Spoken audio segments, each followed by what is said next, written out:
Very good morning guys.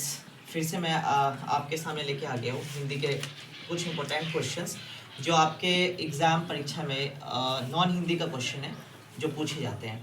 Question है कि बाल गोविंद भगत गृहस्थ थे और फिर भी उन्हें साधु क्यों कहा जाता था। ठीक है, तो बाल गोविंद भगत गृहस्थ थे। गृहस्थ का मतलब क्या, घर से काम काज जुड़े होने वाले, और उन्हें क्या कहा जाता था, साधु कहा जाता था। ऐसा क्यों? कहता है कि बाल गोविंद भगत गृहस्थ थे फिर भी उन्हें साधु इसलिए कहा जाता था क्योंकि उनका आचरण जो था, आचरण मतलब जो उनका मैनर्स, जो मतलब रहने का तौर तरीका, वो साधु प्रवृत्ति का ही था। उसका मैंने बोला कि मतलब वो एक कभी झूठ नहीं बोलते थे और मतलब हमेशा सच ही बोलते थे।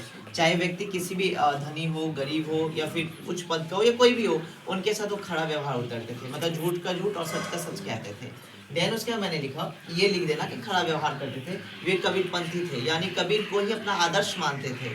और इतना उनका कहना था कि वे आत्मा को परमात्मा का ही अंश मानते थे। मतलब आत्मा जो है वो परमात्मा का ही अंश है, मतलब ईश्वर का ही अंश है। फिर वे अपने खेत में जो भी पैदावार करते थे, मतलब जो भी उनका फसल उपजता था, वो सीधे कहाँ भेज देते थे, कबीरपंथी के दरबार में भेज देते थे। मतलब कबीरपंथी मठ था, वहाँ पे भेज देते थे। फिर उन्हें जो भी प्रसाद स्वरूप मिलता था, उस प्रसाद स्वरूप को अपने लिए या फिर अपने परिवार के भरण पोषण के लिए चलाते थे।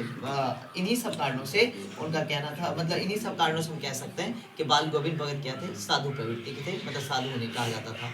और यहाँ से ऑब्जेक्टिव क्वेश्चन आ सकता है कि ये बाल गोविंद भगत किसने लिखा, तो राम वृक्ष बेनीपुरी।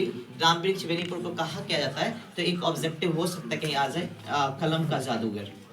देन ये जो है वो एक रेखा चित्र है, मतलब ये जो विद्या है, पाठ की विद्या, वो रेखा चित्र है।